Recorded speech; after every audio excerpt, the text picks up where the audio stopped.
Meus queridos, hoje eu quero falar com vocês sobre os conselhos de um velho prisioneiro que a Bíblia apresenta. Esse será o tema da nossa mensagem desta noite. Na última quinta-feira, eu e Lely tiramos um tempinho à noite para descansar, para assistir um filme. E aí, por indicação do Hans e do pessoal do clube, nós acabamos assistindo o filme Paulo, o Apóstolo de Cristo, no Netflix. Um filme muito bom, um filme maravilhoso, que trata com um compromisso bíblico até os dias finais do apóstolo Paulo. Mostra seu relacionamento com Lucas, com Timóteo, e a figura do casal Áquila e Priscila, na liderança de um grupo que estava em perigo em Roma e os ajuda na dispersão para a cidade de Colossos, a cidade natural de Áquila e Priscila, e também para Éfeso, junto de Timóteo. O filme inteiro se baseia em dois versículos bíblicos. O primeiro é em 2 Timóteo, capítulo 4, versículo 11, que explica a presença de Lucas ali com Paulo nos últimos dias da sua vida. O foco do filme transita entre a dificuldade dos cristãos vivendo em uma Roma governada por Nero e sua insanidade, a ponto de incendiar uma das áreas mais povoadas da grande Roma e atribuir a culpa desse incêndio aos judeus e aos cristãos, tendo em vista que somente o bairro ou a zona de Roma que não fora afetada por esse grande incêndio era a região onde era predominantemente cristã ou judaica. Historicamente, por causa disso, Nero diz que o incêndio que ele autorizou a ser cometido pela cidade de Roma fora culpa dos cristãos e dos judeus. E isso iniciou uma grande e severa perseguição contra os cristãos no dia de Nero. Então, o filme conta como os cristãos estavam vivendo naquela Roma, onde, sob decreto de Nero, os cristãos estavam sendo executados no Coliseu como diversão pública, entregues às feras, aos tigres, e morrendo nas mãos dos gladiadores romanos, e ao mesmo tempo mostra o esforço do médico Lucas em preservar as memórias do velho Paulo, velho e maltratado Paulo de Tarso, como o filme apresenta. O filme procura ser bem fiel aos detalhes da Bíblia. De fato, ter um teólogo assistindo um filme sobre teologia bíblica é sempre um desafio, né? Porque enquanto Lely via a fotografia, o enredo, eu procurava ali os links da Bíblia, onde estava certo, onde estava errado. E o filme, de fato, procura ser bem fiel às falas de Paulo, os contextos, e uma boa explicação que o filme traz é sobre o que era o espinho na carne de Paulo. Enquanto os teólogos liberais falam que Paulo era homossexual ou que Paulo tinha uma doença, o filme deixa muito claro que o espinho na carne de Paulo era aquilo que eu já apresentei para essa igreja algumas vezes, a sua insistente lembrança dos seus pecados quando ele não era um cristão convertido, e como o diabo usava o seu passado para tentá-lo afastar da graça de Deus. E também explica um detalhe interessante, que como a situação da malária que Paulo contraiu quando ele vai para Perge, na Panfilha, e possivelmente essa doença de Paulo, a malária, foi que trouxe a oportunidade de pregar o evangelho na Galácia. Então, o filme traz detalhes teológicos muito legais de serem assistidos. Lá naquele filme, Paulo já está condenado, Paulo está na sua segunda prisão, e aqui vem os detalhes que talvez eu desconecte a sua mente do filme.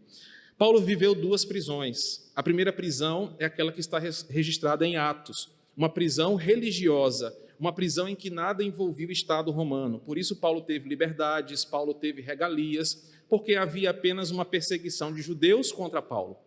O livro de Atos termina com Paulo numa prisão domiciliar, no conforto de uma casa alugada, no conforto de receber pessoas. Mas o filme mostra a segunda prisão de Paulo. E aqui talvez os detalhes não se conectem com a história bíblica. Existe no filme um soldado, todo o tempo, que conversa com Paulo e tem aquele dilema. Este soldado está marcado na Bíblia em Atos capítulo 28, verso 16, mas não é o mesmo soldado daquela situação na história real. Então, nisso, o filme se atrapalha um pouco. A história daquele soldado está registrada em Atos 28, 16, mas não era naquele momento que o filme mostra, porque nos anos 66 e 67, quando Paulo já está preso na prisão mamertina romana, Ele é condenado como inimigo do Estado, lançado numa das piores prisões que Roma tinha naquele distrito, uma prisão suja, uma prisão fétida, uma prisão sanguinária, com nenhum tipo de direitos humanos oferecido ali aos seus prisioneiros, embora Roma seja uma das precursoras deste ideal das leis modernas. Então, Paulo estava ali naquela prisão, não havia mais para quem apelar, como foi na primeira prisão, não cabia mais recursos jurídicos, como foi na primeira prisão, não cabia habeas corpus, Paulo era apenas um prisioneiro aguardando o dia da sua execução. Na história, em 2 Timóteo, é aí que Lucas vai até Paulo para registrar as memórias de Paulo e os seus ensinamentos finais. Só que diferente daquela prisão de Atos, onde Paulo anda nos jardins, como é mostrado no filme, tendo aquela liberdade de pegar um sol, de conversar, essa prisão que o filme mostra é uma prisão dura. Paulo já está velho, Paulo está sentindo as cicatrizes de uma vida de sofrimento pelo Evangelho, sofrimento, inclusive, que fora dito pelo próprio Senhor: Paulo, você vai sofrer pelo meu nome. A cena com Ananias é uma cena impactante, quando Ananias ora e ele é curado da sua cegueira. E quando Cristo deixa bem claro: eu chamei Paulo para ele sofrer pelo meu nome, importa que ele sofra pelo meu nome. Então Paulo está velho, cheio de cicatrizes, cansado, doente, esperando o fim da sua vida, o dia que ele será executado, e ele sabe que o que está acontecendo ali é vontade do Senhor. Se você abrir a sua Bíblia agora comigo, em 2 Timóteo, capítulo 4, você vai perceber que no versículo 6, Paulo tem convicção de que nessa fase da sua vida, já sentindo dores, já sentindo a proximidade do fim, já sabendo que os seus dias estão contados, ele está sendo oferecido por Cristo como uma oferta agradável diante do Senhor. Paulo sabe que não são os romanos que estão tirando a sua vida. Paulo sabe que não é Nero que está destruindo a sua carreira, mas ele sabe que o Senhor o chamou para aquele momento. E mesmo abandonado por muitos, doente, velho, desfrutando apenas da amizade do seu amigo e médico pessoal, Lucas, Paulo sabe que a sua vida está sendo vivida conforme a vontade do Senhor. Isso é impressionante na vida do apóstolo Paulo. No versículo 11... do capítulo 4, mostra que somente Lucas ficou com ele, porque os seus amigos, Demas, no versículo 8, Crescente, Tito, Tíquico e todos os outros, Alexandre o latoeiro, todos o abandonaram. E Paulo está sozinho naquela prisão, e apenas Lucas, no versículo 11, está com ele, acompanhando o moribundo Paulo. Nesses momentos finais da sua vida, Paulo então escreve uma última carta. Paulo escreve a segunda carta a seu pupilo Timóteo. E no filme isso fica muito claro no final. Mas essa carta que Paulo escreve é no intuito de servir como uma inspiração para aquele jovem missionário, aquele jovem pastor, aquele jovem vocacionado, que em seus dias de luta ministerial, como está escrito na carta ao Timóteo, ele vive um mundo cheio de incertezas e inseguranças. O que Paulo está fazendo é ele, já experiente, escrevendo para o seu filho na fé como ele deve se comportar para vencer este mundo cheio de certezas. Mas aqui há uma questão interessante. Se você olhar para o apóstolo Paulo, como o filme o revela, sobre alguns aspectos modernos, Paulo não seria um exemplo para ninguém. Paulo chega no fim da sua vida, para pensar comigo, o que ele conquistou em aspectos capitalistas da sua vida? Paulo não tinha uma casa, Paulo não tinha um carro pago, Paulo não tinha uma chácara para descansar fim de semana, Paulo não tinha nada, ele está doente, velho, maltratado e largado numa masmorra. Se você parar para pensar, o que ele construiu para desfrutar na sua velhice? Paulo chega no fim da sua vida, não tem uma boa aposentadoria, Paulo não tem saúde para fazer as suas maratonas, Paulo não tem destinos para viajar, ele está preso, ele está condenado, ele está doente. Que fama Paulo poderia ter naqueles dias? E a fama está revelada ainda na carta a Timóteo, quando ele fala, olha, eu fui julgado e acabaram que colocaram a culpa sobre mim. E isso o filme deixa muito claro. Paulo foi o cabeça de acordo com Nero, do incêndio de Roma, e por isso ele estava preso. Então observa, como é que alguém assim, preso, velho, moribundo, condenado, que, de acordo com a nossa mentalidade capitalista, chegou na sua velhice sem ter aposentadoria, sem ter plano de saúde, sem ter carro, sem ter casa, pode deixar uma carta para alguém como exemplo de vida. O problema é que nós olhamos a vida, irmãos, por uma ótica que Paulo nos mostrou na sua vida e naquele filme, que nós deveríamos aprender. Humanamente, Paulo, de fato, era um fracassado. Paulo abandonou o status do judaísmo, que ele era alguém muito importante, e desceu ao ponto de ser humilhado, apedrejado, açoitado, ignorado e agora condenado. Pela vista humana, Paulo estava realmente na lama, a ponto de morrer condenado. Mas quando nós percebemos o jeito que o apóstolo Paulo, pelo Novo Testamento, nos ensina sobre a vida, e trocamos a lente humana pela lente do Espírito Santo, nós vamos perceber que Paulo era um dos homens mais bem-aventurados da história da humanidade. Porque Paulo viveu toda a sua vida, até aquele momento, até aquela prisão imunda, sendo conduzido pelo Espírito Santo em cada detalhe. E isso é fantástico. Se existe alguém no Novo Testamento que viveu conduzido por Deus em sua vontade, fazendo o que Cristo o ordenou, esse foi o apóstolo Paulo. Por isso que em várias cartas, por exemplo, aos Gálatas, ele fala, olha, eu não tenho nenhuma preocupação com a minha reputação, desde que Jesus seja anunciado. Paulo fala, não importa agradar homens, importa agradar ao Senhor. Então, por mais que o mundo tente manchar a imagem de Paulo, ele sabia que não seria o tribunal romano, não seria Nero ou qualquer outra instituição com seus poderes terrenos que iria dar a última palavra sobre ele.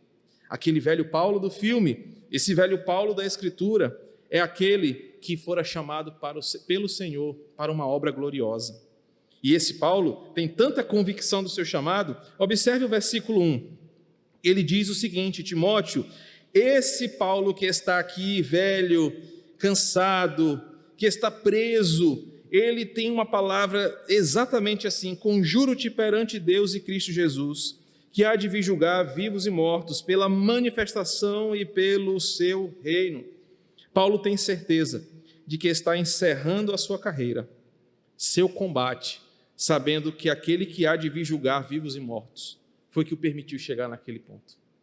Queridos, o primeiro grande ensinamento que nós temos da fase final da vida de Paulo é que Paulo tinha muita certeza de que mesmo encarcerado, mesmo açoitado, doente e fraco, mesmo pessoas o julgando como um fracassado mundo afora, Paulo não tinha maior alegria do que essa. Aquele que é poderoso e que vem para julgar vivos e mortos pela sua manifestação e pelo seu reino, esse governou a minha vida até aqui. E isso é um grande ensinamento para nós. E talvez o princípio aqui seja esse. Por vezes nós queremos que o mundo dite a forma como nós seremos vistos por eles. Nós queremos que as pessoas olhem para nós com as lentes humanas e digam, olha, fulano é um abençoado, chegou na velhice com uma boa aposentadoria, uma boa saúde, uma boa casa, um bom carro, uma família bonita, sem nenhum problema. E nós queremos às vezes que a nossa vida seja vista por essa perspectiva. Mas Paulo nos ensina uma grande verdade aqui. É melhor chegar no fim da vida, açoitado, preso, doente, velho, cansado, mas sendo aquele instrumento que Deus usou para fazer a sua palavra e o seu reino serem conhecidos ao longo da nossa vida. Por vezes, irmãos, nós precisamos mudar a perspectiva como nós olhamos a existência, porque nós queremos viver uma boa vida conforme o mundo dita que é uma boa vida. Nós queremos ser bem vividos pela perspectiva do mundo.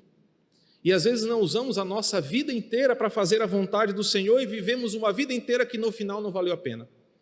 Você desfrutou de uma boa saúde, desfrutou de boas viagens, boas comidas, boas experiências, mas você não cumpriu o maior chamado da sua vida. Você não serviu ao Senhor e deixou que o mundo governasse a sua forma de viver. Paulo estava encarcerado, é verdade, Paulo estava doente, é verdade também, mas Paulo sabe que ele termina a sua carreira combatendo o bom combate. Paulo sabe que ele está naquele momento ali, vivendo exatamente do jeito que Deus planejou e do jeito que o Senhor quis. Cada vitória, cada igreja aberta, cada comunidade que ele ajudou a fundar, cada açoite, cada perseguição, cada naufrágio, tudo foi vivido por Paulo do jeito que o Senhor quis. E por isso, por mais que o Império Romano o tratasse como um vagabundo, como um prisioneiro, como um rebelde, ele sabia que o desfecho glorioso que o Senhor havia guardado para ele estava perto. Paulo viveu a sua vida na certeza de que esse Cristo que viria e virá julgar vivos e mortos, governou a sua vida. E por isso, para o Senhor e não para o mundo, Paulo era um bem-aventurado. E eu trago isso para nós porque nós vivemos mergulhados, irmãos, numa perspectiva capitalista de mundo. Nós queremos ter uma vida bem-sucedida e isso nunca foi um problema. A prosperidade, inclusive, é uma das bênçãos que Deus declara sobre Israel.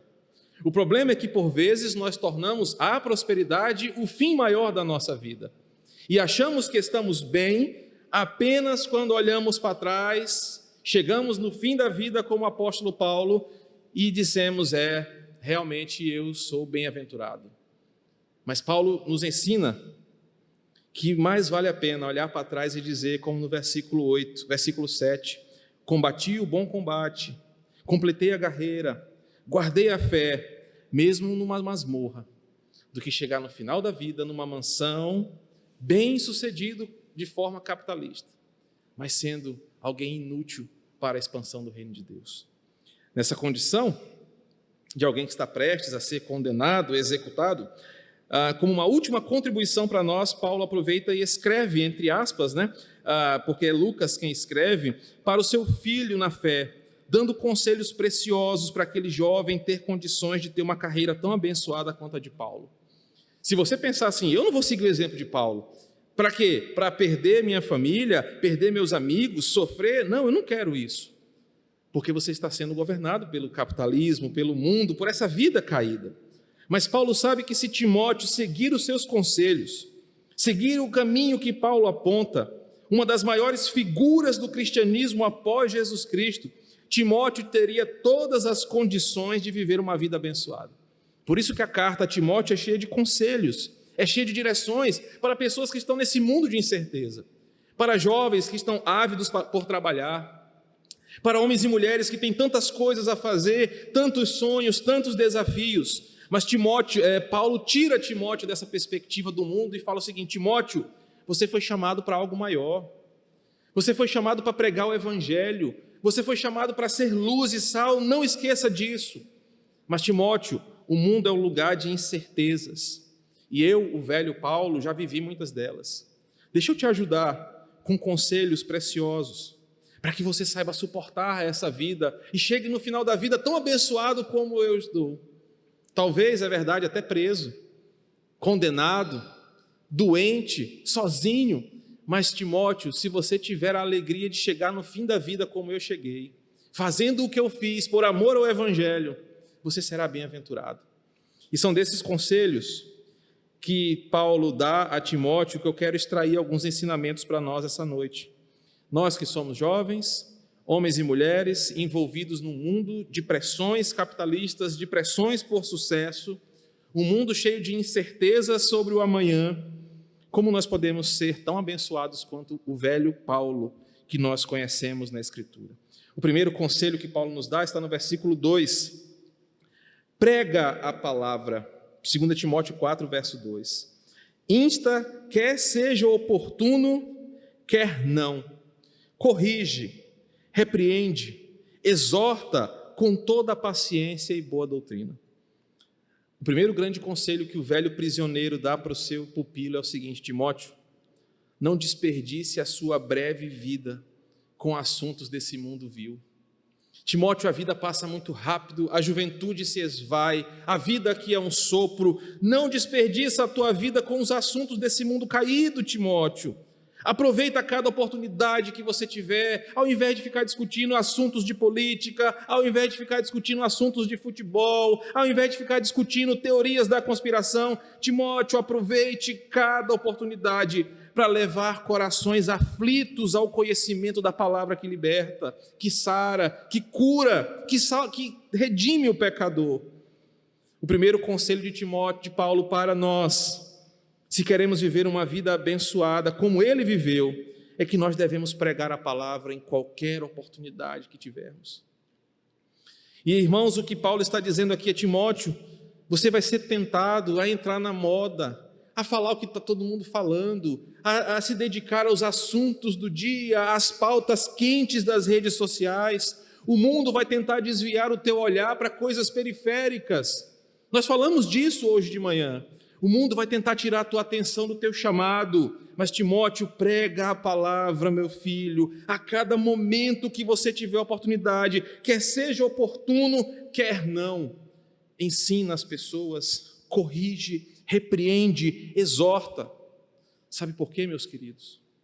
Porque Paulo sabe que mesmo lá nos dias de Timóteo, já naqueles dias, e também nos nossos dias, muitos estão desperdiçando sua saúde, sua liberdade, seu tempo, desperdiçando a sua vida, pregando ideologias passageiras, vãs, caídas, falam mais de filosofias, de ideias humanas, de políticas, são verdadeiros leões vorazes nas redes sociais para as causas caídas, mas são como ovelhas amedrontadas para falar do Evangelho. Paulo diz, Timóteo, prega a palavra, porque tudo isso que esse mundo se preocupa como pauta, não vai salvar o homem do dia da condenação, não vai levar o homem para o encontro de Jesus. Por isso, Timóteo, prega a palavra todo o tempo. Mostra para esse mundo que ele está errado. Repreende os homens em seus desejos caídos. Exorta esse mundo quanto à sua cegueira espiritual. Anuncia a volta de Jesus. Mas, Timóteo, não caia no erro de ser um turrão, mal encarado, rabugento, que ninguém suporta. Faz isso com paciência, faz isso com amor, faz isso com o coração quebrantado, piedoso, chamando pessoas para Jesus. Queridos, nós somos aquela geração, tanto quanto outras passadas, que devemos ter esse conselho de Paulo vivo em nós. O mundo está cada vez mais polarizado, as pessoas estão se degladiando em todos os lados, o Brasil está virando um polo de guerra ideológica. Nós não podemos perder tempo com essas besteiras, nós não podemos perder o nosso foco. Você não é chamado para defender o governo ou ser oposição ao governo, você é chamado para ser luz do mundo, por isso pregue a palavra como prioridade, faça isso com amor, ame os que te apoiam, mas ame os que te reprovam, ame aqueles que você condena, ame aqueles que você não gosta, faça o que Jesus fez, pregue o reino e a boa doutrina. O conselho de Paulo para aquele jovem Timóteo é, Timóteo, você vai ter muita coisa querendo tirar a sua atenção, mas nunca se esqueça, para você ser abençoado como eu fui, o velho Paulo, pregue a palavra em todo o tempo. O versículo 3 nos tem um outro ensinamento, um outro conselho. Pois haverá tempo em que não suportarão a sã doutrina, pelo contrário, cercar-se-ão de mestres, segundo as suas próprias cobiças, como que sentindo coceiras nos ouvidos. E o conselho é esse, Timóteo, apegue-se ao Evangelho e refuta os falsos mestres. Diante de tantas ofertas teológicas até, diante de tantas tentações, diante de tantas incertezas, diante de tantas novas teorias, seria natural que o mundo começasse a descredibilizar as palavras bíblicas. Quanto mais a humanidade se distancia da Escritura, mais ela se volta contra ela, tentando refutar a Bíblia em todos os seus aspectos. Pare para pensar, todas as teorias que existem, eu como um professor de cosmovisão no seminário ensino isso, todas as cosmovisões que surgiram para explicar a realidade, todas elas têm um ponto em comum, elas atacam as Escrituras, elas atacam a criação de Deus e atacam o Criador. Todas as teorias que surgem tentam condenar a palavra de Deus porque não suportam seu peso, não suportam sua glória, não suportam a sua verdade, por isso se voltam contra o próprio Deus. Chegou um tempo no nosso mundo, e já havia esse tempo lá em Timóteo, que o mundo mergulhado na sua cegueira, no seu desespero para descobrir a verdade longe da palavra, busca mestres, busca Messias, busca pessoas que satisfaçam as suas cobiças. E nós estamos vivendo isso no Brasil politizado nos últimos tempos e não temos como negar. Estamos idolatrando o governo, estamos idolatrando partidos políticos, estamos idolatrando remédios, estamos idolatrando vacina, estamos buscando Judas e Messias para condenar e satisfazerem os nossos desejos e as nossas cobiças. Só que Paulo diz, Timóteo, não cai nessa, você não vai chegar em lugar nenhum desse jeito. Timóteo, prega a palavra, mas apegue-se à verdade do Evangelho, olhe acima dessa lente medíocre que o mundo oferece, liberte-se desses ídolos, liberte-se dessa manifestação tacanha de pessoas que estão cegas, querendo se cercar pelas suas próprias cobiças, porque tem coceiras no ouvido, mas não querem ouvir a verdade do Evangelho. Paulo aconselha seu filho na fé a não enveredar por esses caminhos sombrios, mas não a se esconder. Paulo ensina que Timóteo precisa refutar os falsos mestres, porque o próprio Paulo fez isso. Paulo não se calou diante dos seus opositores. Paulo entra nas sinagogas e combate os mestres judeus. Paulo chega na Grécia cheia de sua filosofia e aponta o problema da sua idolatria. Paulo não se cala diante do governador. Paulo fala de Jesus. Paulo fala da verdade. E ele diz, Timóteo, sabe por quê? Eu sou um homem abençoado na minha velhice. Porque eu não me apeguei a outra coisa nessa vida, a não ser ao Evangelho, e não me calei diante dos falsos mestres, porque eu pregava a verdade, eu vivia a verdade, e eu ajudava pessoas a se libertarem das suas cegueiras, quando eu falava a verdade, que tirava os algodões do mundo dos seus ouvidos, e fazia com que a boa mensagem do Evangelho entrasse em seus corações. Timóteo, o segundo conselho é, apegue-se ao Evangelho, refute os falsos mestres. O versículo 4 nos ensina um outro conselho de Paulo. O versículo 4 diz assim, e se recusarão a dar ouvidos à verdade, entregando-se às fábulas. Nessa tentativa de buscar respostas, as pessoas vão cair na tentação de se apegarem em qualquer coisa que lhes dê sentido. Hoje à tarde, depois do sono pastoral de todo domingo, depois do galeto, é quase que uma tradição de todo pastor, não é não, pastor Júnior? Fala aí. O pastor Júnior acordou, era 6h55, 6h25, Luciana, rapaz, o culto vai começar, cuida. Eu acordei um pouquinho mais cedo. Eu estava assistindo um debate muito interessante. Um judeu, um teólogo, um teórico da conspiração dos antigos astronautas, um evolucionista, um astrofísico e tinha outros 2 cientistas, discutindo de onde surgiu a vida. E a teoria que eles estavam sustentando um dizia que uma civilização superior alienígena, milhões de anos atrás, mandou para o planeta Terra, ainda sem vida, uma cápsula contendo um código genético que, em contato com a água, criou toda a vida. O astrofísico dava a sua explicação sobre a evolução das espécies e como a vida originou-se no meio do caos magmático do começo do tempo.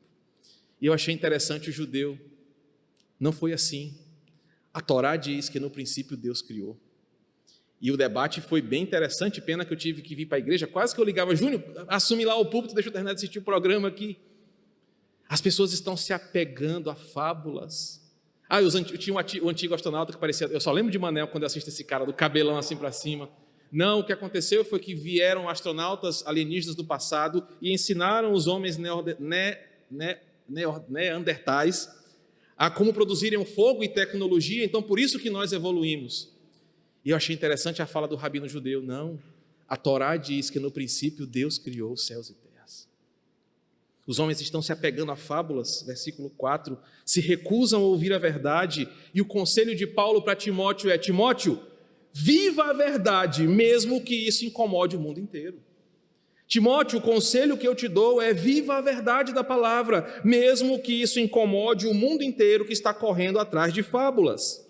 Viva a tentação de pregar para atrair pessoas. Supere a tentação de querer ser bem aceito por todo mundo. Timóteo, não se venda para atrair seguidores. Timóteo, não queira ser benquisto pela sociedade, mas pelo contrário, viva a verdade, mesmo que isso incomode o mundo inteiro. O mundo não deseja pessoas que falam a verdade, o mundo não deseja pessoas que pregam a verdade. Por isso que eles crucificaram a Jesus, por isso Paulo seria condenado, por isso os apóstolos do primeiro século morreram. Mas Timóteo, viva a verdade, mesmo que isso incomode o mundo inteiro. Timóteo deveria viver para Deus, pregar a verdade por causa de Cristo, viver a verdade e a piedade por amor ao Senhor, mesmo que isso levasse ao mesmo fim que Paulo. Meus queridos, o mundo sempre vai odiar quem fala a verdade. O mundo caído sempre vai procurar outras teorias para explicar as suas visões de mundo, mas Timóteo estava sendo orientado pelo velho Paulo, mesmo que eles te odeiem, e eles vão te odiar, porque Jesus disse isso em Mateus 24, versículo 9, Jesus disse isso em Lucas 21, dos versos 12 ao 19, que o mundo vai nos odiar, eles vão nos assassinar, eles vão nos humilhar, eles vão nos jogar nas prisões, simplesmente pelo fato de nós pregarmos a verdade. Para que Timóteo não tivesse medo do futuro, para que Timóteo não se acovardasse, porque talvez iria perder seguidores no Instagram, talvez ele teria inimizades dentro da própria congregação lá em Éfeso, talvez ele seria perseguido pelos romanos.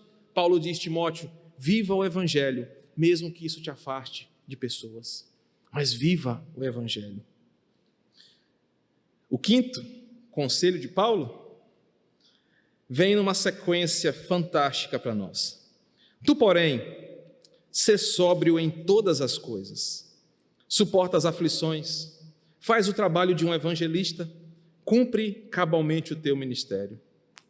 Imaginem o cenário do mundo, como Paulo estava descrevendo para Timóteo. Imagina o mundo hoje, como nós estamos vivendo, e os conselhos de um velho prisioneiro para nós que estamos nesse mundo. Alguém que já chegou no final da carreira, alguém que já recebeu a sua coroa, versículos 6, 7 e 8. Alguém que já está no pódio, está ensinando o caminho para a gente chegar lá. E o seu último conselho é: Timóteo, seja sóbrio, meu filho. É tanta loucura nesse mundo, as pessoas estão perdendo a lógica, estão perdendo a razão, elas estão perdendo a seriedade, é tanta desordem, tanto caos, tantos desejos desenfreados, tanta loucura nesse mundo caído que os homens estão perdendo a sensatez. Estão buscando fórmulas, respostas, razões, mas não estão raciocinando com a mente de Cristo. Timóteo, seja sóbrio, pense pela lente do Evangelho, não seja massa de manobra, não seja conduzido por homens impiedosos que querem apenas satisfazer os seus desejos. Nós aprendemos isso hoje pela manhã. Mas raciocina com a mente de Cristo, porque Timóteo, a cada nova teoria vão surgir seguidores, a cada nova moda vai surgir gente falando que é a melhor moda, a cada nova ideologia vai surgir a nova pólvora, a cada novo pensamento que esse mundo criar, as pessoas vão seguir atrás dessas coisas como se fossem Messias. Mas esse mundo está caindo, Timóteo, esse mundo está desfalecendo. Seja sóbrio. Paulo sabe que aquele jovem precisava ser forte, por isso ele diz: suporta todas as coisas, suporta as aflições desse mundo. Sabe, Timóteo, no mundo que você está vivendo, as pessoas vão te massacrar, vão te cancelar, vão tentar te envergonhar publicamente pelo que você crê, vão dizer que você acredita num livro velho, vão dizer que você acredita num livro ultrapassado, vão achar erros na Escritura. Timóteo, eles vão dizer que essas coisas não aconteceram, que Jesus não ressuscitou, até mesmo pastores vão se levantar dizendo que Jesus era apenas um militante político. Mas suporta essas aflições, Timóteo. E eu imagino Paulo lembrando, como o filme mostra as lembranças de Paulo, quantas vezes ele não foi pressionado para desistir do Evangelho. Imaginem uma cena que eu imaginei no filme, lá que eu vi no filme e fiquei pensando, quando Paulo no começo mostra as suas costas surradas, sangrando, as chagas ainda abertas. Será que ele, como um pecador que era, não pensou em desistir? Será se ele, como em Números capítulo 11, não pensou: poxa, saudade das cebolas, dos pepinos, dos peixes lá do Egito? Será se Paulo não pensou em algum momento desanimar, deixar tudo para trás e voltar para o judaísmo que ele era tão bem aceito?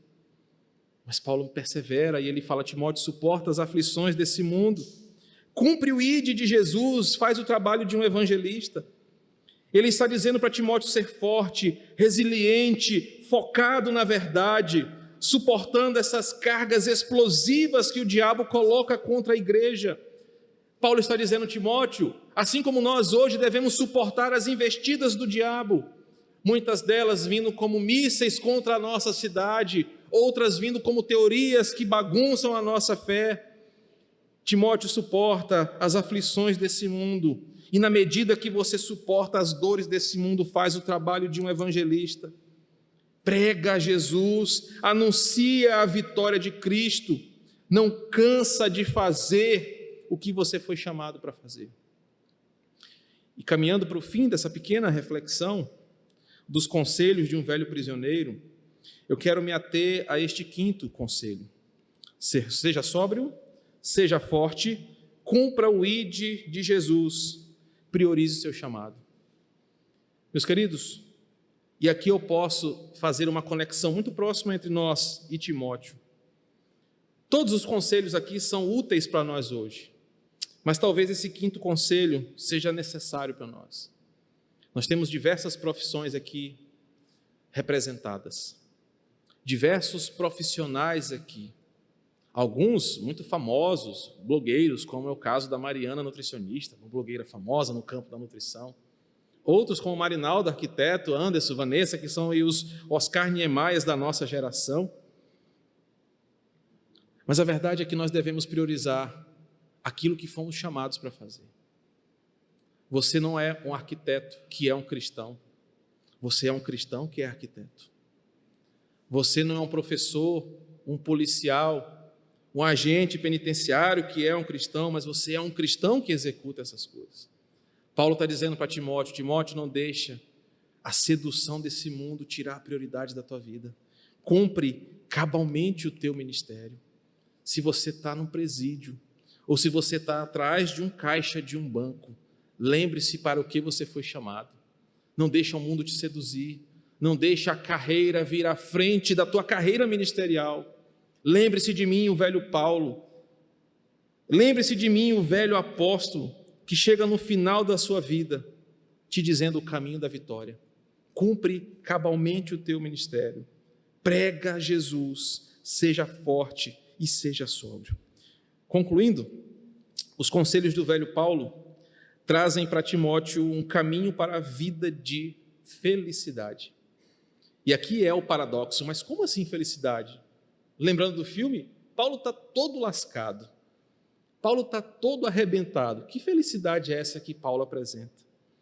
Mas Paulo faz isso de forma olhando para o céu.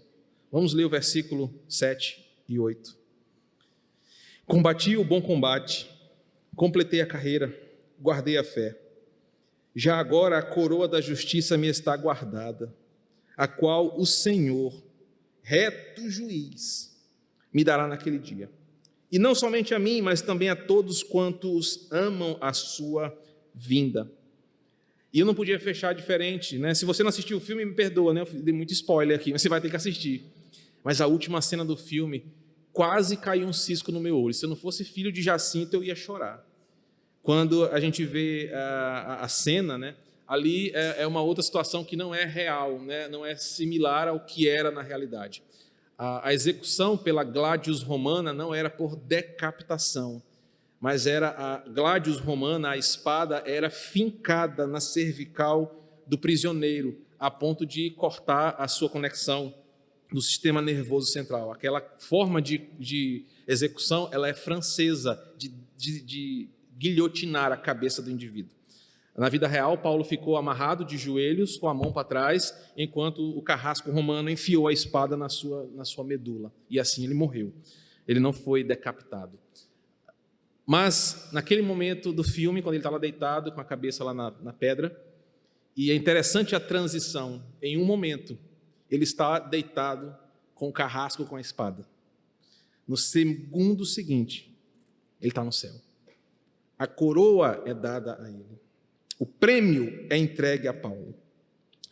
Tais conselhos que Paulo traz não são apenas meras palavras, mas são atitudes de alguém que está no pódio, mesmo que um pódio de alguém humilhado, que está morto, que está prestes a morrer executado por ser um inimigo dos homens. Mas é exatamente aquilo que Cristo queria para Paulo. Era exatamente aquele caminho da vitória que Cristo planejou para o seu filho. Cristo queria que Paulo chegasse naquele momento, de joelhos, dobrado diante do mundo, mas no pódio, no altar, recebendo a coroa da vitória das mãos do próprio Senhor. É isso que faz Paulo dizer: combati o bom combate, guardei a carreira, completei a fé. Os conselhos do velho Paulo, do velho prisioneiro, ensinam a todos nós a como viver uma vida feliz e abençoada aqui. Que esses conselhos possam fazer toda a diferença na nossa vida.